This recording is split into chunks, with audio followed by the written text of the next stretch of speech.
Kita mulai saja dengan Pak Pendeta Christian gitu ya. Silakan. Kita mulai, boleh.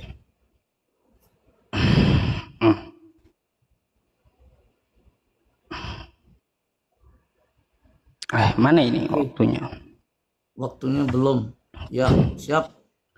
Siapa duluan Pak Ustadz? Silakan Pak Pendeta dulu. Saya duluan ya, boleh.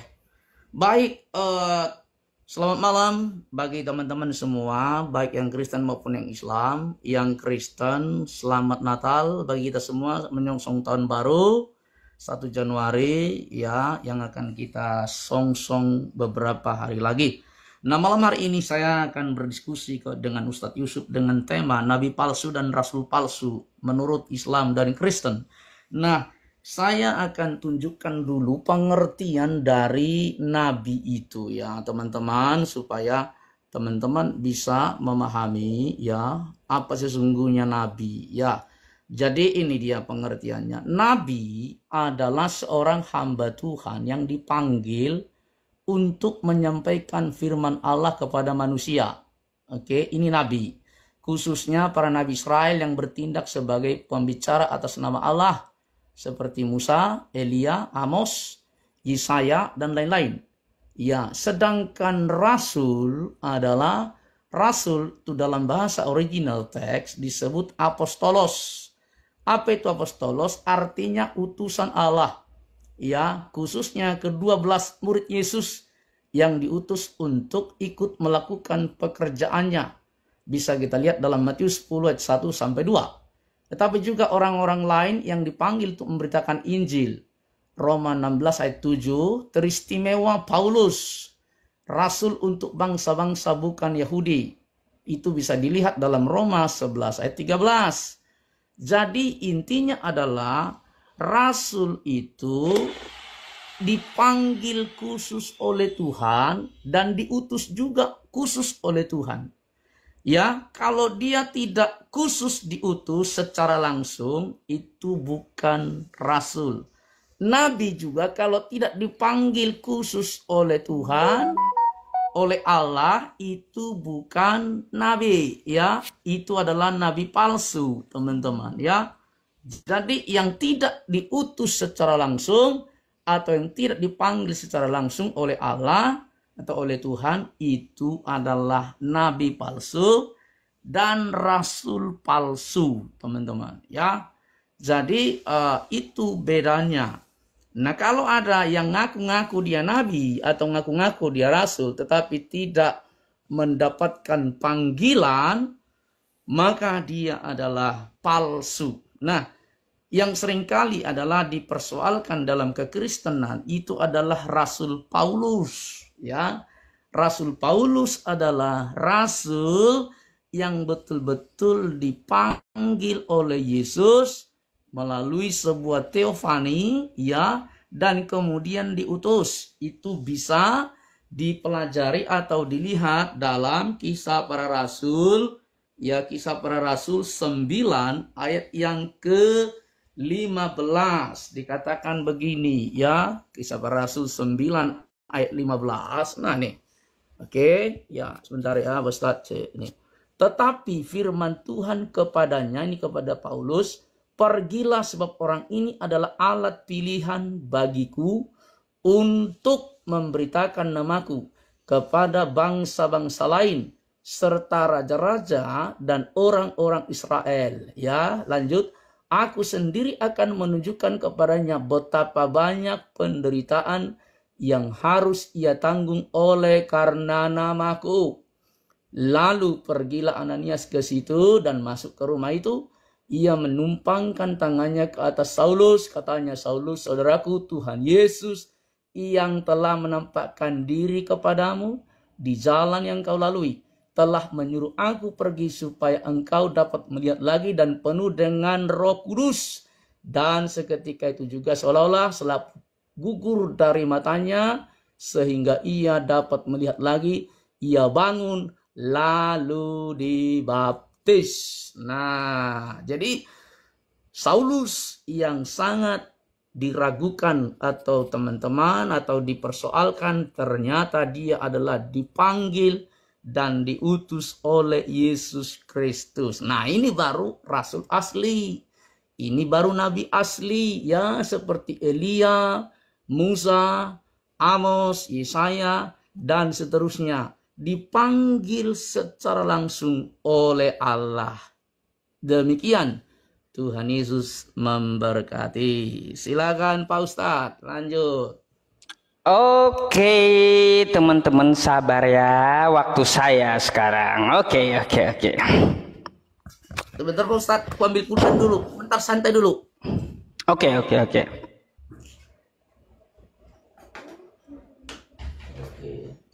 ada kertas ya, sayang? Oh, ini dia. Lanjut Pak.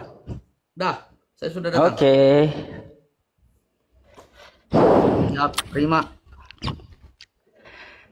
Assalamualaikum warahmatullahi wabarakatuh, teman-teman sekalian dimanapun Anda berada. Syukron jazakumullah khair ya untuk Anda semuanya, baik di tempat Pak Pendeta atau di YouTube manapun yang merilai menyaksikan live streaming kali ini ya.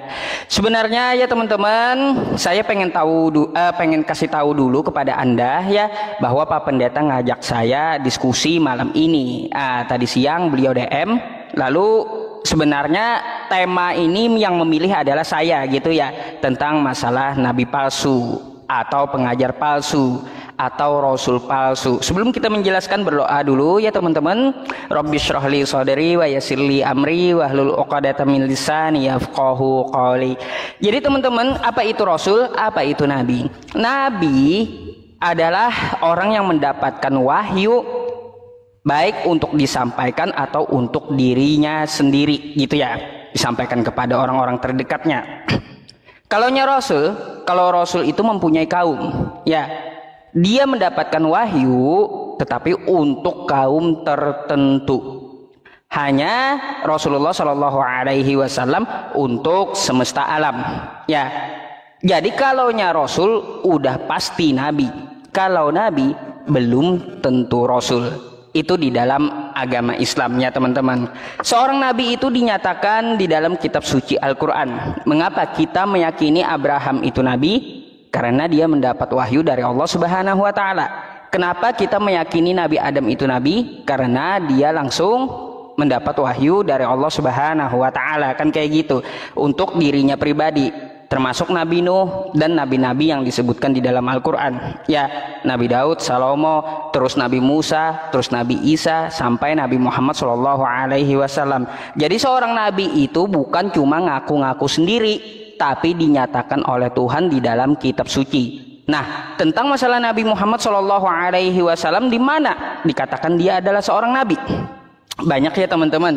Di dalam Quran surah Al-Fat ayat 29, Muhammadur Rasulullah ya, Muhammad itu utusan Allah. Terus di Ali Imran ayat 144 ya, di situ dikatakan wama Muhammadun illa rasul qad khalat min qablihi rusul. Nabi Muhammad itu hanyalah seorang rasul, banyak rasul-rasul sebelumnya yang telah berlalu, dan dia khotaman nabiyyin, dia adalah penutup para nabi. Nah, itu dinyatakan di dalam Al-Quran ya.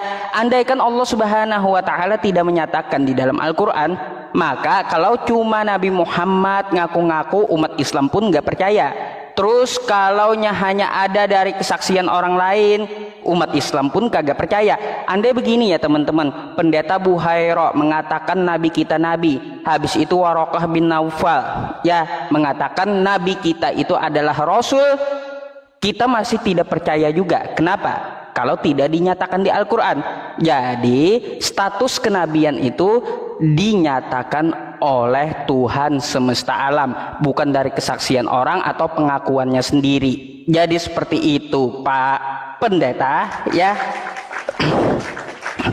Berkaitan tentang masalah nabi palsu ini cukup menarik teman-teman ya. Kalau di dalam Islam, apakah ada mengenal nabi palsu sudah muncul di masa lalu ya? Contoh Musailamah Al-Kadzab yang udah diperangi ya. Nah, itu dia mengaku nabi tapi nabi palsu. Makanya gelarnya adalah Al-Kadzab, Musailamah sang pendusta gitu ya. Nah, lalu di masa lalu seperti apa? Nah, ini nih di masa zaman Nabi Isa alaihi salam atau Yesus gitu ya. Akan kita cari siapa sih nabi palsu di dalam Bible mereka. Kalau mereka juga mau menanyakan kepada kita apakah di dalam Islam ada nabi palsu, jawabannya ada ya. Musailamah Al-Kadzab itu salah satunya nabi palsu. Lalu untuk kontroversi atau ciri-ciri nabi seperti apa? Sudah saya sampaikan ya. Sudah saya sampaikan bahwa ciri-ciri seorang nabi itu dia dinyatakan oleh Allah Subhanahu wa taala di dalam kitab suci Al-Qur'an, bukan dari pengakuannya sendiri. Nah, jadi teman-teman, mari simak ya video ini, ambil pulpennya, ambil tehnya, ambil cemilannya, ambil yang bagi yang merokok ya, ambil rokoknya, ambil juga pulpennya. Ya, dalil-dalil yang saya keluarkan tolong dicatat gitu ya, agar menjadi bahan pembelajaran untuk kita semuanya. Saya rasa cukup itu dulu untuk opening saya. Biarkan Pak Pendeta bertanya duluan, nanti kita akan jawab dan akan kita terangkan ya. Oke.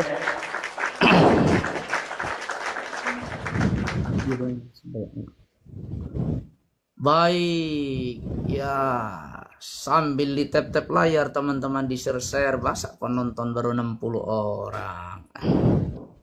Ayo teman-teman, ya. Oke, siapa yang share waktunya Ustadz? Oke, pencet. Oke, saya terima. Baik, ya saya akan lanjutkan. Tadi Pak Ustadz sudah sepakat dengan saya bahwa yang namanya Rasul itu harus diutus oleh ya, atau ya diutus langsung oleh Tuhan atau Allah ya teman-teman. Nah, saya membuktikan bahwa Nabi Muhammad itu tidak diutus oleh Tuhan. Tidak pernah Muhammad ketemu dengan Allah. Ya, tidak pernah ya.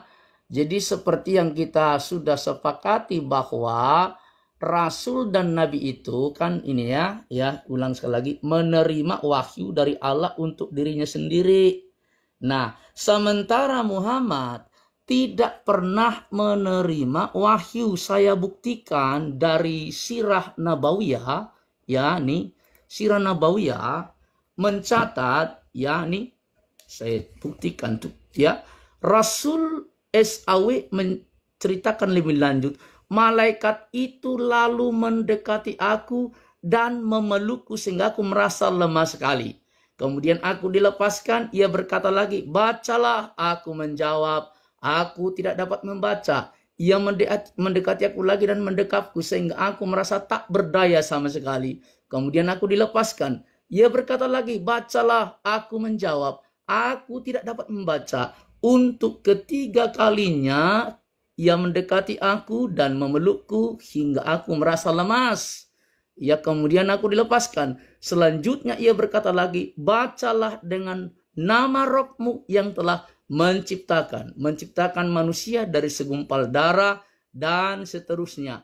Rasulullah SAW segera pulang dan dalam keadaan gemetar sekujur badannya menemui Khadijah lalu berkata, selimutilah aku, selimuti aku. Kemudian beliau diselimuti hingga hilang rasa takutnya. Setelah itu beliau berkata kepada Khadijah, hai Khadijah, tahukah engkau mengapa aku tadi begitu? Lalu beliau menceritakan apa yang baru dialaminya. Selanjutnya beliau berkata, aku sesungguhnya khawatir terhadap diriku dari gangguan makhluk jin. Nih, jadi Muhammad tidak pernah bertemu Allah dan diutus Allah jadi Rasul. Tapi dia bertemu dengan malaikat yang di sini disebut dengan jin. Jadi wahyu yang diterima oleh Muhammad tidak berasal dari Allah, tapi dari malaikat. Ini ya, malaikat ya. Ya, ini malaikat ya. Malaikat ini. Lalu kemudian di sini jelaskan malaikat itu adalah jin. Jadi, Pak Ustadz, buktikan kepada saya ya, kalau tadi di Al-Fat 29 itu hanya klaim. Ya, klaim bahwa dikatakan Muhammad Rasulullah, bukan Allah sendiri yang mengutus Muhammad. Nah, sekarang buktikan Pak Ustadz kepada saya bahwa Muhammad itu Rasul yang diutus oleh Allah secara langsung, tidak melalui perantara malaikat atau jin. Karena wahyu yang diterima oleh Muhammad itu melalui jin. Malaikat itu ternyata jin. Ya teman-teman, ini Sirah Nabawiyah. Halaman yang ke-55. Ini ya, ini saya tidak bohong. Ini Sirah Nabawiyah. Sirah Nabawiyah ini bukan buku Kristen, tapi buku Islam yang ditulis oleh Dr. Muhammad Said Ramadan Al-Buti. Teman-teman, jadi ini menjadi bukti bahwa Muhammad itu bukan rasul, tetapi dia rasul palsu, dia juga nabi palsu. Kenapa katakan demikian? Karena dia tidak pernah bertemu dengan Tuhan, tidak pernah diutus oleh Allah untuk menyampaikan berita atau menyampaikan risalahnya, tetapi dia bertemu dengan malaikat jin. Begitu Pak Ustadz. Jadi saya bisa membuktikan bahwa tadi saya sudah katakan Rasul Paulus, baik Matius, Markus, Lukas, Yohanes, dia adalah rasul yang dipilih dan diutus langsung oleh Yesus Kristus. Ya, sekarang Pak Ustadz tolong buktikan kepada saya di mana Allah langsung mengutus Rasul Muhammad atau Nabi Muhammad. Silakan. Oke.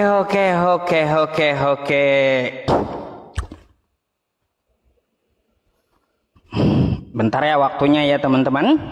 Siap.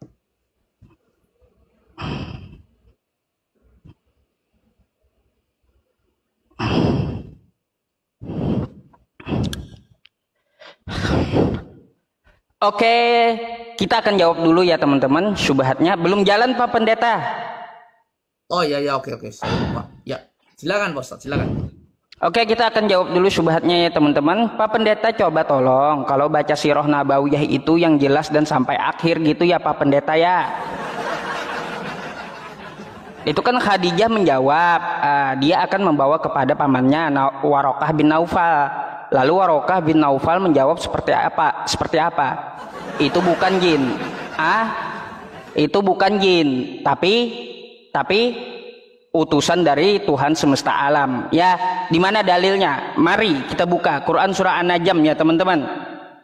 Wan najmi idza hawa ma dhalla sahibukum wa ma ghawa wa ma yantiqu 'anil hawa in huwa illa wahyu yuha. Ya, wan najmi idza hawa, demi bintang ketika terbenam, ma dhalla sahibukum wa ma ghawa, kawanmu Muhammad tidak sesat dan tidak pula keliru, wa ma yantiqu 'anil hawa, dan tidaklah yang diucapkannya itu Al-Qur'an menurut kemauan hawa nafsunya.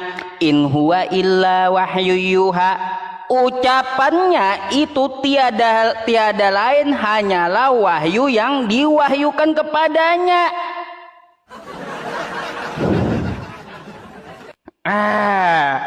Ya, terus di sini Allamahu syadidul quwa, yang diajarkannya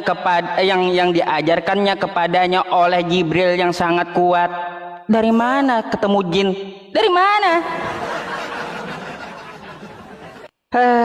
Makanya Pak Pendeta kalau baca itu yang habis gitu ya, yang habis, jangan separuh-separuh. Warokah bin Naufal mengakui Nabi sebagai apa tuh? Itu bukan jin yang datang, tapi itu adalah malaikat utusan Tuhan. Ya kan kayak gitu ya, jangan setengah-setengah bacanya. Saya langsung bantah melalui Al-Quran, karena di dalam agama Islam yang tertinggi itu adalah Al-Quran. Ya, jadi kayak gitu Pak Pendeta. Nah, berkaitan tentang masalah nabi palsu, ini menarik teman-teman. Kata Yesus, waspadalah terhadap orang-orang Parisi. Ya, kata Yesus seperti itu. Waspadalah terhadap ragi Parisi dan Saduki. Ini ya teman-teman, kita baca dulu sambil kita bertanya sama Pak Pendeta. Kisah Para Rasul 23 nomor 6. Bentar. Nih Matius 16 nomor 6 ya. Yesus berkata kepada mereka, kok gak jelas, bentar ya teman-teman. Berjaga-jagalah dan waspadalah terhadap orang Parisi. Kan kayak gitu kata Yesus ya. Kenapa sih kamera saya ini? Kotor kali Ustaz, dilap dulu.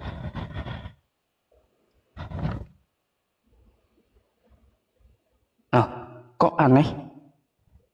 Itu sudah lumayan terang tuh. Malah putih. Iya putih gitu loh. Lempar aja Pak Ustadz. Aduh, kok HP-nya kayak gini ah.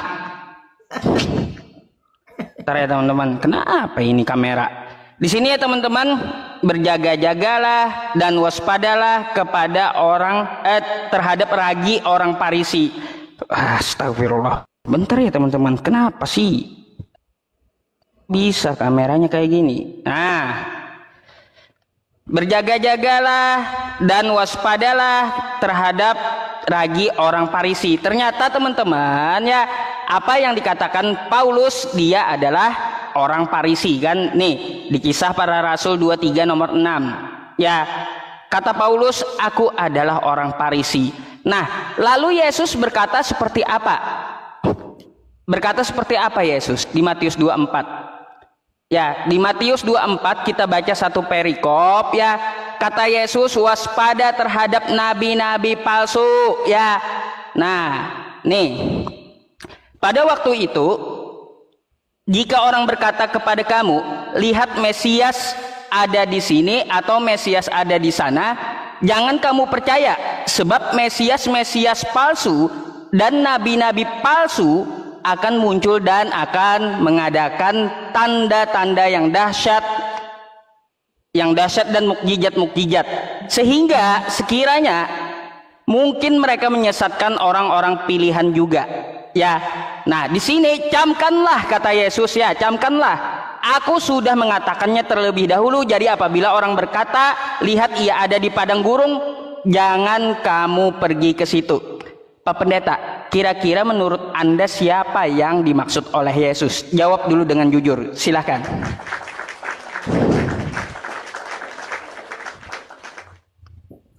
Baik, Ustaz. Ya. Oke. Baik.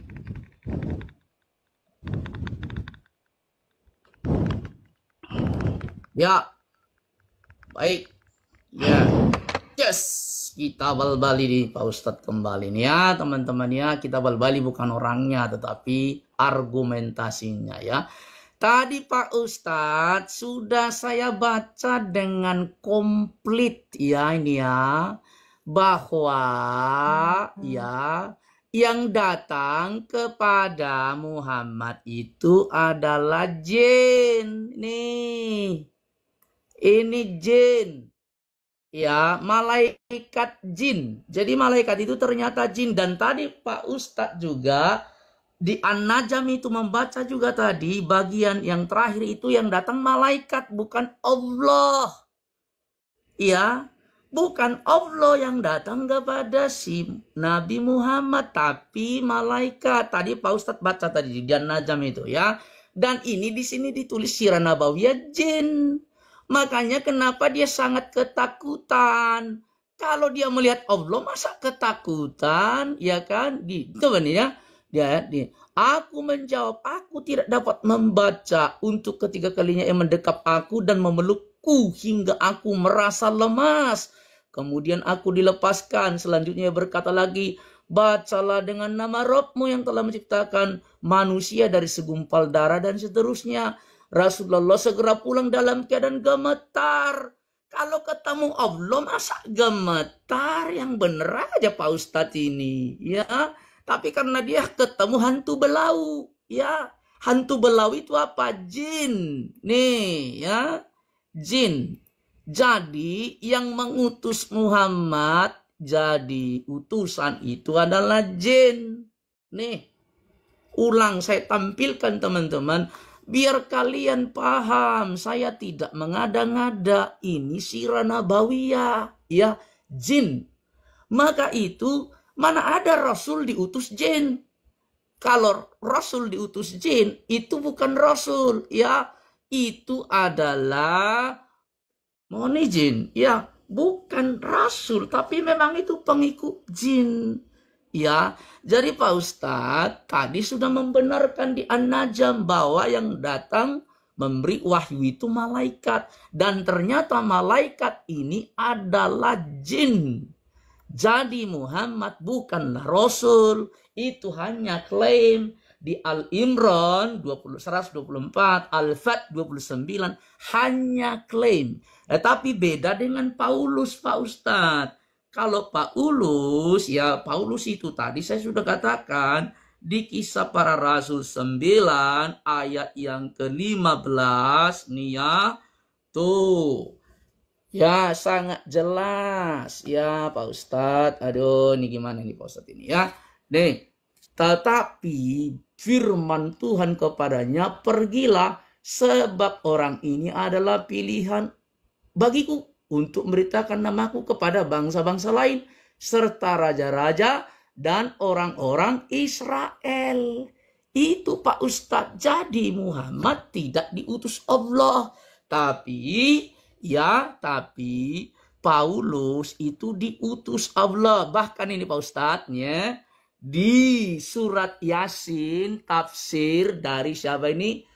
Tafsir Yasin yang ditulis oleh Syekh Hammami Jada, di situ dikatakan nih ya, Syekh Hammami Jada menafsir ya nih, yaitu terangkatlah tentang keadaan penduduk kota Antioquia ya, mereka mendustakan utusan itu, lalu kami kuatkan kedua rasul itu dengan rasul yang ketiga supaya mereka mengesahkan Allah dan beriman kepadanya. Ahli tafsir mengatakan bahwa Wallahualam mengutus 2 orang rasul dari kaum Hawariun ke kota Antioquia. 2 orang rasul itu bernama Yahya dan Bulus atau dalam kurung Paulus. Dan utusan ketiga bernama Syamun atau Simon Petrus. Ternyata Allah mengutus yang namanya Paulus ini Ustadz. Nih. Dan juga Simon Petrus. Tetapi Muhammad tidak pernah diutus. Ya, yang mengutus dia jin. Yang mengutus dia malaikat jin. Artinya apa? Memang benar Muhammad itu bukan Rasul. Nanti saya akan jawab Matius 24 itu Pak Ustadz. Nggak sempat lagi Pak Ustadz ya. Begitu buktikan kepada saya Pak Ustadz. Ya demikian. Baik. Jangan tunggu ya terguncang teman-teman. Pak Ustadz. Biasa aja. Saya agak lucu ini. Cuma saya mau jawab dulu subhatnya tentang masalah tafsir di Al-Quran ada Paulus katanya ya. Baik, saya akan jawab langsung ya. Ya, ini apa dikatakan? Yang mengatakan riwayat Paulus adalah yang diutus di Quran surah Yasin.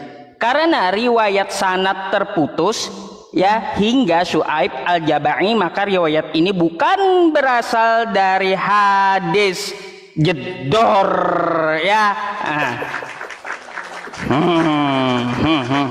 Banyak dijelaskan ulama ya, tidak pernah Nabi kami mengkonfirmasi nama Paulus jedor ya. Dah tuh datanya saya bukakan data Yasin. Oke? Jadi kalau tafsir itu pendapat yang mungkar gitu ya. Terserah kalau Anda mau pakai, yang jelas Nabi kami tidak pernah mengkonfirmasi namanya Paulus. Oke? Berkaitan tentang Pak Pendeta ya, apakah Nabi Muhammad pernah ketemu Allah? Nabi Muhammad SAW ketika Isra Mi'raj, beliau langsung menerima perintah sholat tanpa perantara malaikat Jibril ya. Makanya ada tuh di dalam perintah Al-Quran kami, aqimus shalah wa atuz zakah warka'u ma'ar raki'in. Itu tanpa perantara Pak Pendeta ya, tanpa perantara gitu.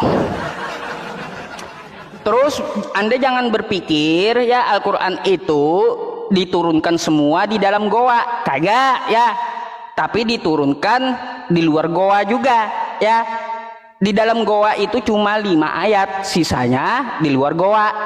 Kan Al-Quran 6.000 lebih tuh ya ayatnya. Oke? Contoh ketika gencatan senjata dengan kafir Quraisy. Turun Quran surah An-Nahl ayat 25 ayat 125. Ya, itu bukan di dalam goa turunnya. Jadi kayak gitu Pak Pendeta, pahami Al-Quran kami itu ya. Saya udah bantah tuh ya. Udah bantah apa yang dikatakan oleh Pak Pendeta. Dan terkait masalah Paulus lagi nih Pak Pendeta.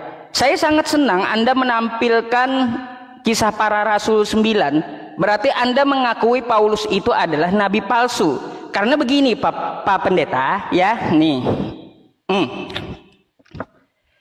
Camkanlah ya, kata Yesus, aku sudah mengatakannya lebih dahulu kepadamu. Jadi apabila orang berkata ya, apabila orang berkata kepadamu, lihat ia ada di padang gurun dan janganlah kamu pergi ke situ, atau lihat ia ada di dalam bilik, janganlah kamu percaya ya, sebab sama seperti kilat memancar dari sebelah timur dan melontarkan cahayanya sampai ke barat.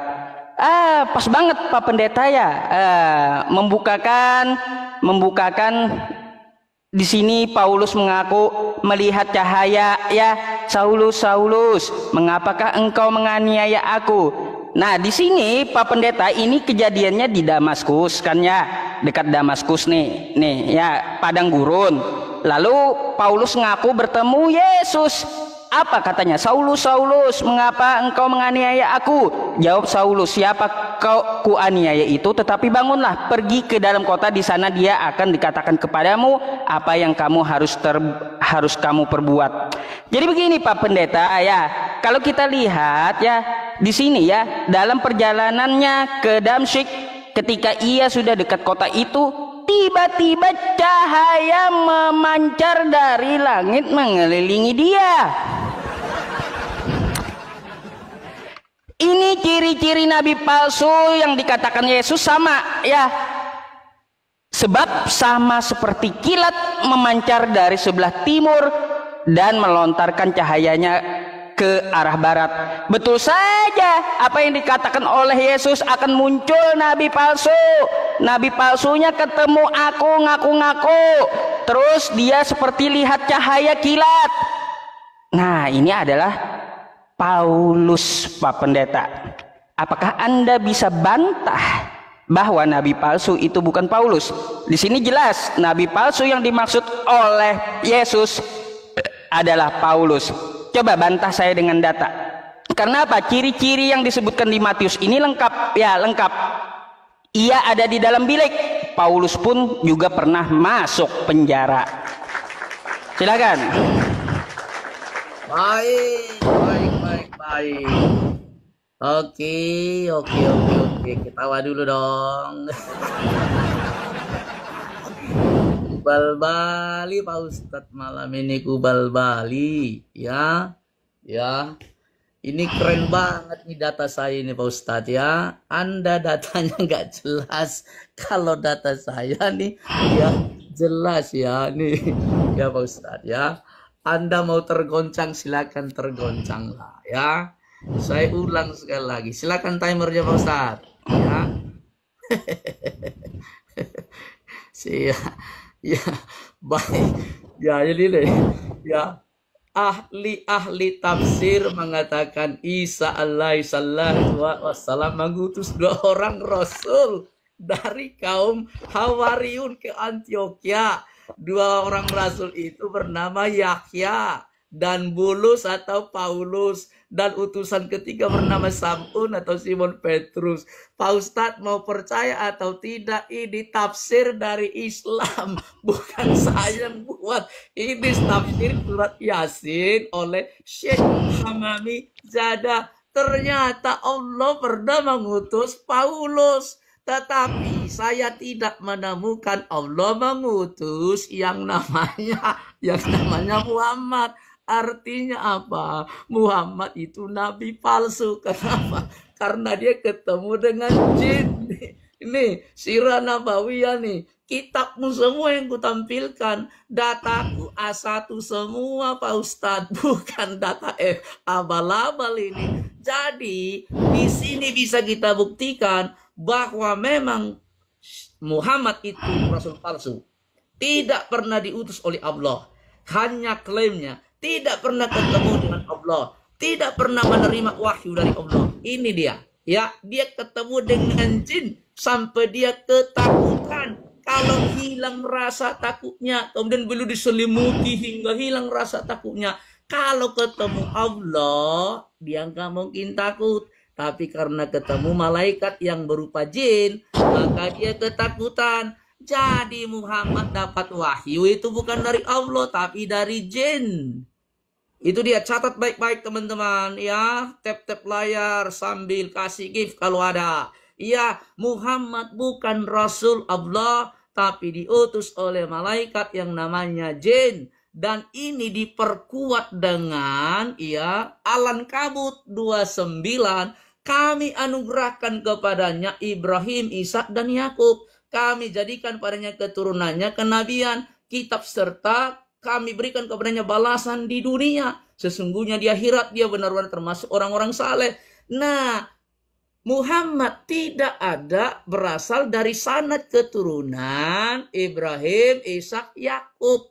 Kalau memang dia keturunan dari Ishak, Yakub, buktikan kepada saya. Mungkin Pak Ustadz mengatakan, oh dia keturunan Ismail. Coba tunjukkan data kepada saya untuk memvalidasi kerasulan Muhammad. Dia keturunan dari Ismail. Coba tunjukkan kepada saya sanadnya ya. Kalau di sini yang memiliki validasi sebagai nabi hanya keturunan Ibrahim. Kalau di kitab kami Abraham, Ishak, dan Yakub. Kalau Pak Ustadz mengatakan oh Ismail juga ada, tunjukkan sanadnya kepada saya bahwa Nabi Muhammad punya sanad keturunan dari yang namanya Ismail. Jadi jelas-jelas dia nabi palsu, rasul palsu. Kalau terkait Pak Ustadz dengan Matius yang dikutip itu, jadi apabila aku berkata kepadamu, lihat ya ada di padang gurun. Yang di padang gurun siapa? Yang di padang gurun itu Muhammad. Ya, atau lihat ia ada di bilik. Dan janganlah kamu percaya, yang ada di bilik siapa? Ini Muhammad ini. Ya, dia ada di sana, ia ada di sini. Jangan kamu pergi ke situ. Jangan kamu ikut, sebab sama seperti kilat memancar dari ujung langit yang satu ke ujung langit yang lain. Demikian pula lah kelaknya anak manusia pada hari kedatangannya. Ini bukan Paulus. Karena ini adalah, ya saya buka ya 1 Petrus 2. Sebentar ya. 2 Petrus 2 ayat ini nih, nabi palsu ini seperti ini. Jelas dituliskan di Alkitab kami bahwa memang ya nih Pak Ustadz ya, data saya A1 semua. Sebagaimana nabi-nabi palsu dahulu tampil di tengah-tengah umat Allah, demikian pula di antara kamu akan ada guru-guru palsu. Mereka akan memasukkan pengajaran-pengajaran sesat dan membinasakan. Bahkan mereka menyangkal penguasa ini telah menebus mereka, dan dengan jalan demikian segera mendatangkan kebinasaan atas mereka. Banyak orang akan mengikuti cara hidup mereka yang dikuasai hawa nafsu. Siapa nabi yang hawa nafsu? Muhammad. Ya, saya nanti jawab nafsunya seperti apa. Muhammad. Ini dia. Silakan Pak Ustadz, bantah data saya. Silakan. Oke teman-teman. Jangan tergoncang Pak Ustadz. Melawan Kristen. Tenang aja, jangan napasnya ngos-ngosan. Jadi ya teman-teman, mana waktunya Pak Pendeta? Jadi ya teman-teman, Pak Pendeta ini nggak ngerti dia itu yang mana jin, yang mana malaikat, kan kayak gitu ya. Nggak ngerti dia yang mana jin, yang mana malaikat. Ya, kalau jin kan diciptakan dengan api, kalau malaikat dengan nur, cahaya, kan kayak gitu. Nah, yang datang kepada Nabi itu bukanlah jin, tapi dikonfirmasi adalah malaikat Jibril. Makanya saya bawakan Quran surah An-Najm, in huwa illa wahyu yuha. Kan kayak gitu. Mau dibantah apa lagi, mau muter seperti apa lagi, gak bakalan bisa lagi, ya kan? Karena apa? Al-Quran adalah hukum tertinggi di dalam agama Islam, ya teman-teman. Seperti itu Pak Pendeta. Terus tentang masalah silsilah Nabi Muhammad, Pak Pendeta, ya Pak Pendeta, nabi-nabi di luar bangsa Israel ada Pak Pendeta, ada. Contoh Abraham, dia bukan Yahudi dan bukan Nasrani gitu. Dan itu juga tercantum di Al-Quran kami. Ya, jadi jangan heran Anda kalau ada nabi di luar Israel gitu. Ingat itu, ya. Nah, berkaitan tentang masalah Paulus tadi, saya mau rujak Paulus dulu ini Pak Pendeta, ya. Gini, kalaunya untuk masalah kata Anda, mana sih silsilahnya nabi itu sampai ke Ibrahim, silsilahnya di mana? Harus diakui silsilahnya, maka saya mau bertanya kepada Anda, mana silsilah Paulus? Ya, nabi itu kan silsilahnya jelas kata Anda. Saya mau tanya, mana silsilah Paulus? Oke?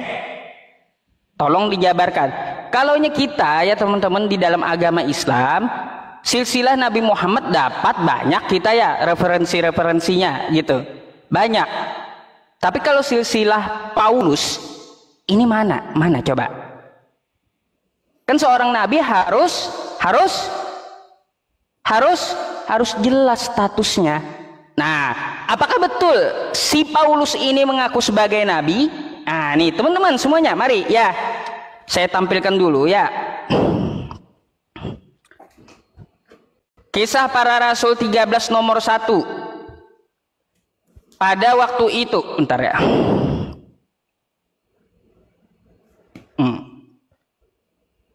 Nggak fokus nih, kenapa nih?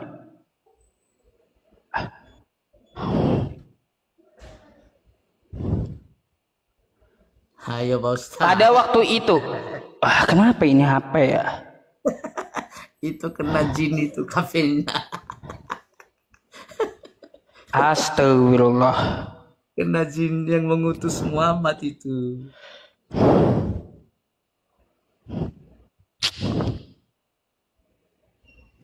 Nih teman-teman, Kisah Para Rasul 13 ya, saya baca aja nanti saya benerin. Pada waktu itu di dalam jemaat di Antioquia ada beberapa nabi ya dan pengajar, yaitu Barnabas dan Simeon yang disebut Niger, dan Lukius orang Kiren, dan Menahem yang diasuh dengan raja wilayah Herodes, dan Saulus. Saulus ini dia ngaku sebagai nabi ya teman-teman. Makanya kata Yesus ya, jangan kamu percaya terhadap nabi palsu. Dia ada di padang gurun ya, ada di padang gurun. Nah, di wilayah Damsyik kan kayak gitu. Nabi Muhammad tidak pernah mengaku bahwa dia ketemu kilat ya di padang gurun, gak pernah gitu. Gak pernah Nabi Muhammad ngaku kayak gitu. Jadi ciri-ciri nabi palsu kata Yesus, dia bertemu dengan Yesus, ngaku-ngaku bertemu dengan Yesus, lalu melihatnya seperti kilat. Nabi Muhammad nggak pernah gitu ya teman-teman ya. Hanya Paulus gitu ya ciri-ciri yang dikatakan oleh Yesus. Jadi begini Pak ya, saya mau tahu dulu apa yang Anda katakan tadi bahwa nih di Matius 24. Menurut Anda siapa ini? Camkanlah, aku sudah mengatakannya terlebih dahulu kepadamu. Jadi apabila orang berkata kepadamu, lihat ia ada di padang gurun, ya, janganlah kamu ke situ. Atau lihat ia ada dalam bilik, jangan kamu percaya. Paulus masuk penjara pernah, Pak, ya. Oh, habis ya? Ya, tanggapannya ini kayak gimana Matius 24 ini? Silakan. Oke. Siap. Oke. Jadi, ya, silakan waktunya Pak Ustaz. Silakan. Oke, silakan ya. silakan. Oke. Ya, baik. Jadi Pak Ustadz, yang biasa dibilik itu bukan Paulus, tetapi Nabi Muhammad. Ngapain dia dibilik, Pak Ustadz? Dibilik dia, mohon izin Pak Ustadz ya, saya bukan menghujat ya. Ini Bukhari ya 260. Apa ini judulnya? Bersetubuh dengan istri lalu mengulanginya lagi atau menggilir istri-istrinya dengan sekali mandi. Ini pekerjaan Nabi, bukan Paulus. Yang dibilik itu di kamar Pak Ustadz, bukan di penjara. Dibilik ngapain? Iya, itu istri-istri beliau 11 orang digilir Pak Ustadz siang malam. Kerjanya di kamar terus. Ini dia ini ya. Ini saat itu jumlah istri beliau 11 orang. Ya, dikatakan di sini istrinya pada waktu sama semalam. Ya, istrinya pada waktu yang sama di malam hari atau siang hari. Saat itu jumlah istri beliau 11 orang. Ini yang dibilik ya. Hari-hari kerjanya dibilik di kamar. Pak Ustadz, Bukhari ini Sahih. Nih, Sahih Bukhari 260. Kalau Paulus dibilik bukan dibilik beginian. Dia dipenjara karena dia Rasul yang diutus Yesus. Dan itu sudah dijelaskan di Kisah Para Rasul tadi. Kisah Para Rasul yang 9 itu sudah menjelaskan bahwa Rasul Paulus itu akan dianiaya, ya kan? Ya, akan difitnah, akan dihujat. Sudah itu dijelaskan itu ya. Dikatakan di sini ya nih, data saya ini A1 ya. Aku sendiri akan menunjukkan kepadanya betapa banyak penderitaan yang harus ia tanggung. Makanya dia dipenjara, bukan dibilik seperti ini nih ya. Siang malam kerjanya dibilik. Masa Rasul begini? Nih Bukhari 260 ya. Masa Rasul nih adalah Nabi Shallallahu Alaihi Wasallam mendatangi istrinya pada waktu yang sama di malam hari atau siang hari. Saat itu jumlah istrinya beliau 11 orang. Ini digilir, dibilik terus. Nah ini dia, bukan Paulus. Paulus itu dia Rasul yang diutus oleh Yesus. Makanya dia teraniaya di penjara. Bukan seperti Muhammad ini diutus jin, diutus iblis. Pak Ustadz, data saya A1. Kalau berbicara Pak Ustadz tentang apa namanya itu, tentang asal usul dari Muhammad itu usia kecil, bayi sudah ditinggal bapaknya. Jadi nggak punya orang tua dia, yatim piatu Pak Ustadz. Gimana sih Pak Ustadz ini? Ya, Muhammad ketika dia bayi ya, sudah ditinggal oleh orang tuanya. Bahkan dia itu disusukan oleh wanita Yahudi ya Pak Ustadz. Jadi sebentar ya, datanya saya tunjukkan ya, bahwa Muhammad itu ya dia tidak punya keluarga. Tanya saya, ya saya tanya Pak Ustadz, tunjukkan di Quran Anda ya orang tua ataupun keturunan dari Muhammad, dari Ismail. Pak Ustadz tidak bisa tunjukkan. Kalau saya Pak Ustadz, Paulus itu orang Yahudi. Nih saya tunjukkan ya, Paulus itu orang Yahudi ya. Saya tunjukkan ya, nih ya sebentar. Dia orang Yahudi ya, orang Yahudi. Taurat ya, Yahudi, Farisi juga. Kenapa nih? Ya, nih, ya. Oke, ya. Sebentar Pak Ustadz. Ya, jadi Paulus itu Pak Ustadz, ya, memang orang Yahudi, tidak seperti Muhammad, bukan orang Yahudi. Ya, banyak data Pak Ustadz yang mencatat itu nih, banyak sekali nih datanya bahwa Paulus itu ya orang Yahudi. Bahkan dia diasuh atau dididik oleh Gamaliel. Sebentar Pak Ustadz, ini saya tunjukkan. Ini bagian terakhir ya. Ya, oke. Ya. Setelah berkata demikian, orang-orang itu dengan banyak perbedaan paham. Ya, nih. Sementara Pak Ustadz ya. Jadi Pak Ustadz, Paulus itu orang Yahudi. Sementara Muhammad bukan orang Yahudi. Makanya Alan Kabut itu tepat. Dia bukan Rasul. Silakan. Bantah data saya Pak Ustadz. Jangan ngos-ngosan. Aduh kok ngos-ngosan. Oke. Pak Ustadz ini dari tadi ngos-ngosan terus. Biasa aja Pak Ustadz. Oke. Aduh. Pak Pendeta, saya harap narasinya nggak perlu menghujat gitu ya Pak Pendeta. Ya. Karena kalau yang seperti itu saya pun bisa Pak Pendeta, bisa. Tidak saya ada, Pak Ustadz. Iya, ini pun juga data nih. Ya, nantilah saya tunjukkan ya sama Anda. Saya mau bantah dulu sih sebenarnya, bantah dulu ya tentang masalah siapa yang dibilik. Yang bilik itu adalah penjara. Ya, Rasul Paulus pernah masuk penjara. Ya. Pernah masuk penjara. Dia ngaku orang Parisi, kan kayak gitu. Ya, jadi Paulus itu dibilik gitu.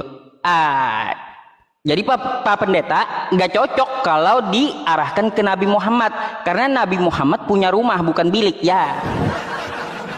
Kayak gitu ya Pak Pendeta ya. Jadi yang bilik penjara ya adalah Paulus. Terus Pak Pendeta, kita samakan aja ya dengan data yang di laptop saya. Di bilik itu ya sampai di sini dia nih di dalam bilik ya. Ia ada di dalam bilik Pak Pendeta ya. Makanya menurut Yesus Paulus itu nabi palsu. Terus nih teman-teman kita lihat dulu ya. Nih teman-teman. Ya, sebagaimana nabi-nabi palsu dahulu tampil di tengah-tengah umat Allah, demikian pula di antara kamu ada guru-guru palsu. Mereka akan memasukkan pengajaran-pengajaran sesat yang membinasakan, bahkan mereka akan menyangkal penguasa yang telah menebus mereka. Ya, dan di sini teman-teman, dan dengan jalan demikian segera mendatangkan kebinasaan atas diri mereka. Pak Pendeta, pertanyaan saya, siapa nabi palsu yang datang ke murid-muridnya Yesus, siapa?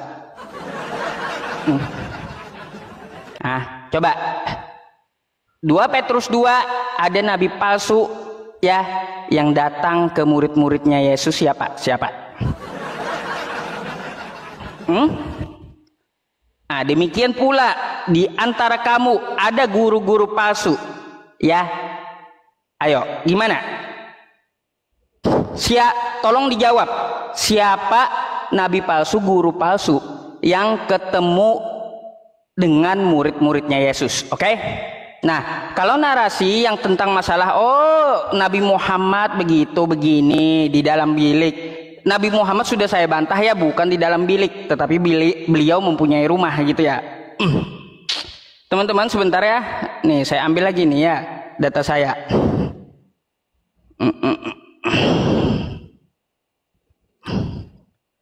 Aduh. Santai Pak Ustadz, tuh ngos-ngosan. Biasa saja. Bukan. Oke, di sini saja teman-teman ya. Kita dapat melihat ciri-ciri yang dikatakan oleh Yesus ini di Kisah Para Rasul 9 tadi ya. Saya nggak mau buka lewat HP, tapi lewat sini aja. Teman-teman semuanya. Ya. Nah, nih. Ciri-cirinya sama ya dengan yang dikatakan oleh Yesus menemui cahaya, ya kan ya? Menemui cahaya, ya sama. Ketemu dengan cahaya ketika perjalanan ke Damsyik. Damsyik wilayah apa? Padang gurun, ya. Padang gurun, oke? Jadi itu si nabi palsu, Pak Pendeta, ya. Kalau yang seperti itu Pak Pendeta, nih. Saya pun juga bisa. Apa yang dilakukan Paulus di dalam bilik ya, atau apa yang dilakukan Yesus? Nih. Yesus punya istri. Istriku yang paling muda ialah Maria, berumur 3 tahun. Tidak tahan nafsuku melihat burit Maria. Oh indahnya. Ini udah mulai menghujat ini Ustaz ini. Data Ini data, ini data Pak Pendeta, data ini. Saya tunjukkan hadis loh dengan Iya. bukumu. Iya, saya kan juga tunjukkan Markus nih. Ini Markus nih. Main kau. Makanya narasinya yang benar gitu. Saya pun juga bisa gitu. Ayo kita kembali ke narasi ilmu. Hadis. Ya. Ya saya juga nunjukin Markus. Buku Google itu kau tunjukkan. Ini Alkitab Sabda. Mana Alkitab Sabda? Buka coba Alkitabnya. Kamu ini. Kubal balik kau malam ini. Ya. Dah, habis waktu giliran saya. Wah. Oke. Habis waktu ya? Iya dong. Makanya jangan mengujat Pak Ustadz. Ngos-ngosan kau kubuat. Nanti bisa putus urat napasmu. Ayo, waktu. Jangan gelap-gelapan begitu. Masuk bilik kau. Aduh. Baik. Kubal balik kau malam ini Pak Ustadz. Nih, saya tunjukkan dulu ke Pak Ustadz. Nanti kau bilang lagi nih. Karangan ini ya, nih ya. Jadi Nabi itu ia dilahirkan nih Pak Ustadz dalam keadaan yatim. Bapaknya Abdullah meninggal ketika ibunya mengandung 2 bulan. Lalu ia diasuh oleh kakeknya Abdullah Muthalib dan disusukan sebagaimana tradisi Arab pada waktu itu kepada seorang wanita dari Bani Sa'd bin Bakar bernama Halimah binti Abu Zuhair. Jadi kalau kau Pak Ustadz nanya orang tua Paulus, tanya dulu orang tua Muhammad nih. Dia yatim piatu, usia 2 bulan, bahkan disusukan bukan ibunya tapi disusukan oleh wanita bernama dari Bani Sa'd namanya Halimah binti Abu Zuhair. Ini sirah nabawiyah, bukan buku saya nih. Gimana Pak Ustadz ini? Nah kalau Paulus dia benar-benar orang Yahudi. Saya tunjukkan nih. Ya kita bicara nih ya Pak Ustadz ya. Nih ya. Sekalipun nih ya. Sekalipun aku juga ada alasan untuk menaruh percaya pada hal-hal lahiriah. Jika ada orang menyangka dapat menaruh percaya pada hal lahiriah, aku lebih lagi disunat pada hari ke-8. Ini orang Yahudi. Coba tunjukkan data kepada saya Muhammad disunat kapan?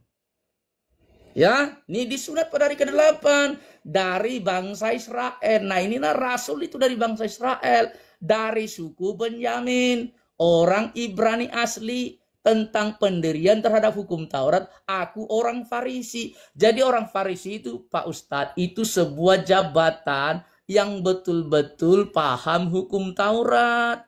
Orang Farisi itu banyak. Nah kalau tadi berbicara bilik itu kamar Pak Ustadz, bukan kamar penjara. Kamar itu yang saya sebutkan tadi di Sahih Bukhari 260. Saya nggak usah ngomong lagi, nanti Pak Ustadz terguncang. Iya. Di situ siang hari di bilik itu dia. Gimana Pak Ustadz ini? Nih Paulus ya disunat pada hari ke-8.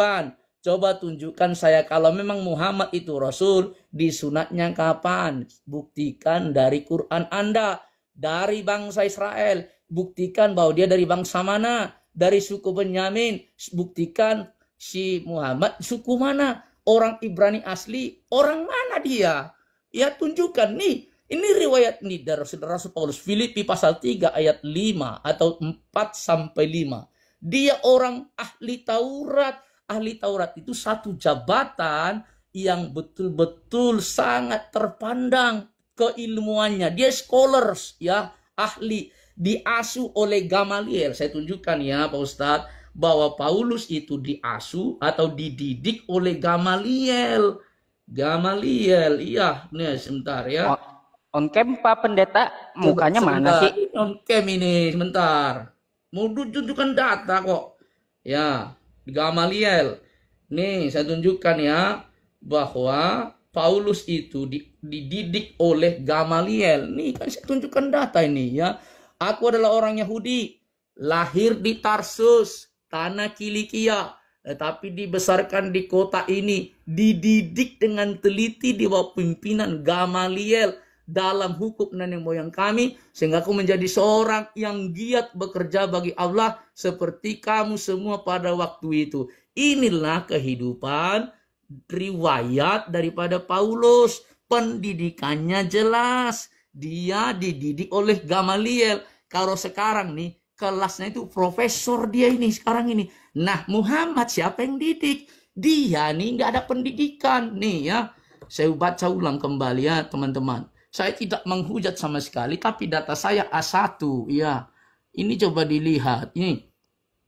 Ya, mana tadi sudah hilang ke sini. Ya, bentar Ustaz, malah kehilang. Bahwa dia tadi sudah saya tunjukkan tidak punya orang tua, tidak sekolah, ya, nih, tidak sekolah. Kenapa? Karena orang tuanya meninggal. Ya, makanya Paulus itu orang Farisi itu tingkat pendidikannya tinggi, paham betul Taurat. Nah, coba tunjukkan kepada saya dari suku mana yang namanya Muhammad ini. Apakah dia Yahudi atau bukan? Silakan tunjukkan. Demikian. Baik, teman-teman. Oke, saya on cam ke depan. Sebentar biar, tapi jangan terguncang bos. Biasa saja ya. Data saya A1 ya. Nih, saya tidak pernah menghujat karena data saya A1. Silakan. Oke, silsilah Nabi Muhammad ya. Nabi Muhammad SAW bin Abdullah bin Abdul Muthalib bin Hashim bin Abdul Manaf bin Qusay bin Kilab bin Murrah bin Ka'ab bin Luwai bin Gabib bin Galib bin Fihir bin Malik bin Nadar bin Kinanah bin Kuzaimah bin Mudrikah bin Nabi Ilyas ya bin Mudar bin Nizar bin Ma'ad bin Adnan bin Nabi Ibrahim ya. Kayak gitu ya Pak Pendeta. Aduh, jelas gitu ya silsilah. Buka kitabnya. Ini sampai Adam. Sampai Adam. Dari silakan mana? Anda udah ya. Gini aja dah. Saya ambilin. Oke.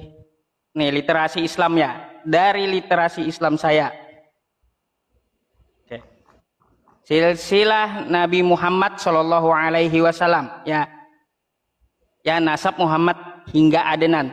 Nasab Nabi Muhammad dapat ditelusuri hingga Adnan yang merupakan salah satu tokoh penting dalam silsilah beliau. Urutan keturunannya adalah sebagai berikut: Muhammad bin Abdullah bin Abdul Muthalib sampai ke Nabi Ibrahim.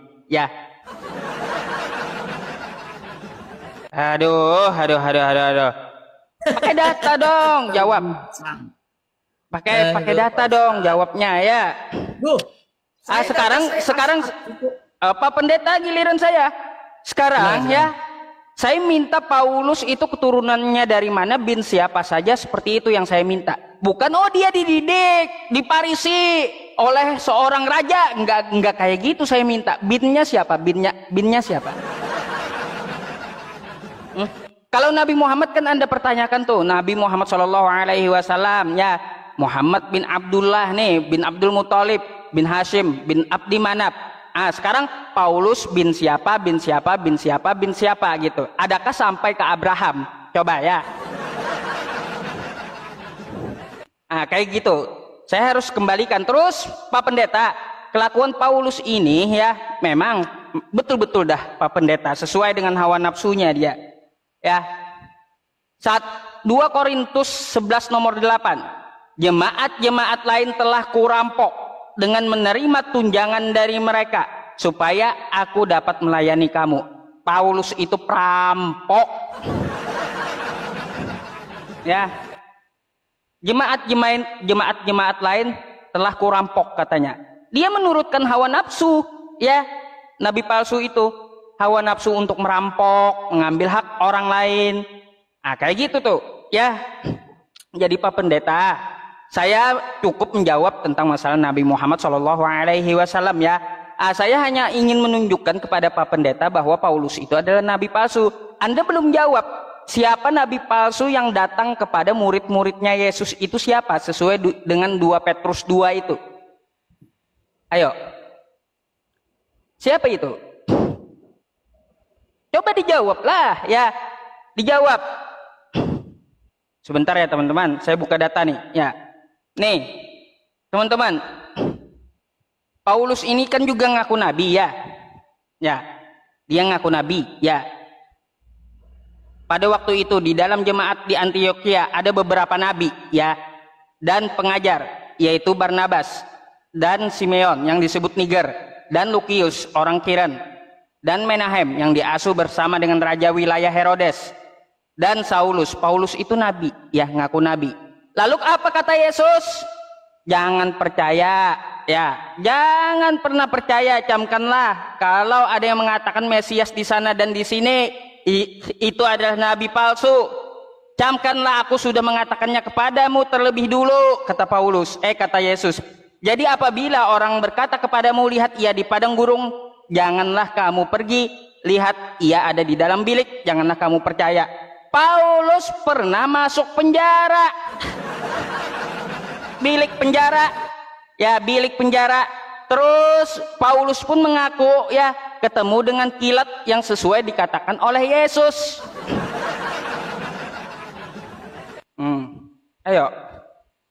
Ayo, ada bantahan Anda tentang ini? Ada enggak? Coba saya bertanya deh, kalaunya Paulus itu bukan nabi palsu, sejak kapan Tuhannya Nabi Musa menubuatkan Paulus? Kapan? Kapan? Coba dijawab silsilahnya dan kapan Tuhannya Nabi Musa menubuatkan Paulus? Silakan ya.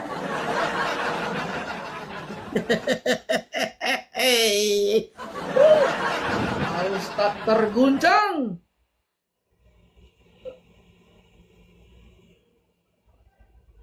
Sudah apa, Ustaz?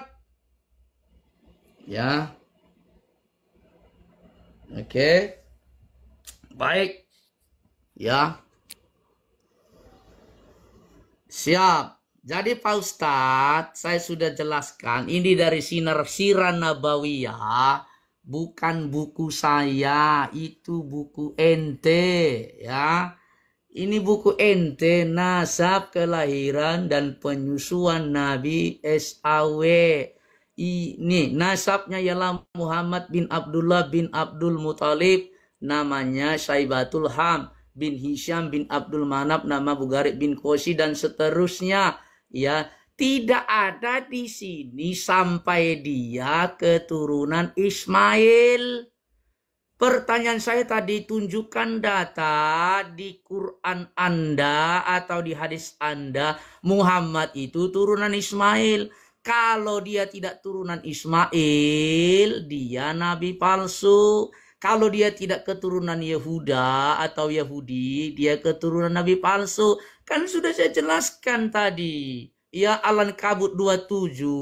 Nah, itulah batas nasab Rasulullah yang telah disepakati. Selebihnya dari yang telah disebutkan masih diperselisihkan. Tetapi hal yang sudah tidak diperselisihkan lagi ialah bahwa Adnan termasuk anak Ismail, Nabi Abdullah bin Abraham, kekasih Allah. Gak ada Muhammad itu keturunan daripada Israel. Gak ada ya. Kemudian tadi saya sudah jelaskan, ia dilahirkan dalam keadaan yatim. Bapaknya Abdullah meninggal ketika ibunya mengandung 2 bulan. Lalu diasuh kakeknya dan disusui oleh Halimah binti Abu Juaib. Ini Sirah Nabawiyah. Saya tidak karang-karang. Artinya apa? Bahwa Muhammad itu tidak jelas kerasulannya. Saya katakan tadi, Paulus itu orang yang disunat pada hari ke-8 dari orang Yahudi. Kapan Muhammad disunat? Kapan? Tunjukkan datanya. Muhammad disunat kapan? Ya, itu Pak Ustadz belum jawab. Kalau dia rasul, dia mesti ada data disunat. Nah, kalau ya, saya jelaskan kepada kita semua, kalau Paulus disunat ya pada hari ke-8 ya, Galatia tadi ya, sebentar, Filipi pasal 3 tadi ya. Gimana sih kita ini diskusi berbasis data kok? Saya ini ya dikatakan di sini di Galatia ya kan. Nah, saya tunjukkan lagi ya. Di Galatia pasal 3. Ya, ayat yang keempat. Sekalipun aku juga ada alasan untuk menaruh percaya pada hal lahiriah. Jika ada orang lain menyangka dapat menaruh percaya pada hal lahiriah, aku lebih lagi disunat pada hari ke-8. Nih, seperti yang dijanjikan kepada Abraham. Dari suku Benjamin. Muhammad dari suku apa? Pendirianku terhadap hukum Taurat, aku orang Farisi. Ini pendirian. Artinya dia punya pemahaman yang kuat kepada Taurat. Ya, itu dia. Bagaimana dengan Muhammad? Kapan disunat? Dari suku mana dia? Datanya mana? Ya, nggak ada data tadi yang jelas. Kesukuannya, sanatnya tidak jelas. Gitu loh Pak Ustadz. Coba buktikan kepada saya. Saya ini orang akademik, ya. Selalu berbasis data terkait dengan 2 Petrus 2 ayat 24, ya. Sudah jelas kok di situ tidak ada merujuk ke Paulus itu. Enggak ada merujuk ke Paulus, ya. Nih nabi-nabi palsu terdahulu. Nih dataku ini bejubel nih ya. Nih. Sebagaimana nabi-nabi palsu dahulu tampil di tengah-tengah umat Allah, demikian pula di antara kamu akan ada guru-guru palsu. Berikan masukan pengajaran-pengajaran sesat yang membinasakan. Yang memberikan ajaran yang membinasakan siapa? Muhammad. Maryam 71. Di situ dituliskan bahwa orang-orang Islam itu masuk neraka semua. Binasa. Nih. Di sini sudah ada. Bahkan mereka menyangkal penguasa yang telah menebus mereka. Dan dengan jalan demikian, segera mendatangkan kebinasaan atas diri mereka. Ya, banyak orang akan mengikuti cara hidup mereka yang dikuasai hawa nafsu. Saya tadi kalau ulang, takut Pak Ustadz terguncang. Dibilik dengan suami, dengan istrinya. Nih, Bukhari 260. Gitu Pak Ustadz. Oke. Pakai data.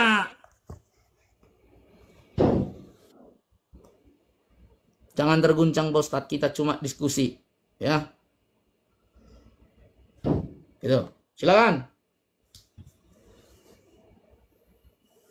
Semangat Pak Ustadz, semangat. Aduh Pak Pendeta, beberapa pertanyaan saya nggak dijawab melulu. Nggak ada jawabannya. Dari tadi saya minta mana silsilah Paulus. Kagak dijawab. Ya.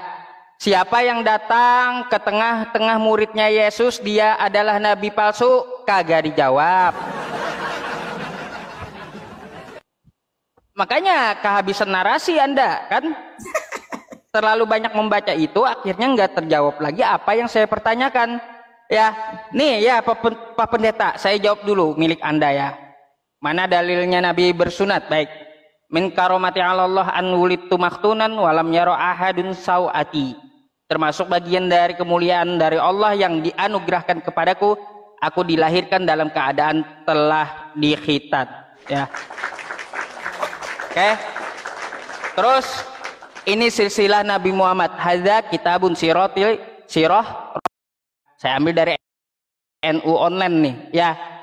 Huwa Muhammad ibnu Abdillah ibnu Thalib, ya. Ibnu Abdi Thalib sampai ke bawah, ya, sampai ke nih, ya. Sampai ke mana tadi diminta Pak Pendeta tadi? Nih. Ya. Ismail bin Ibrahim.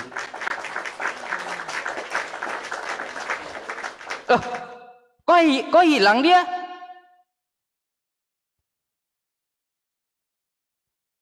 Kemana dia teman-teman? Astagfirullah.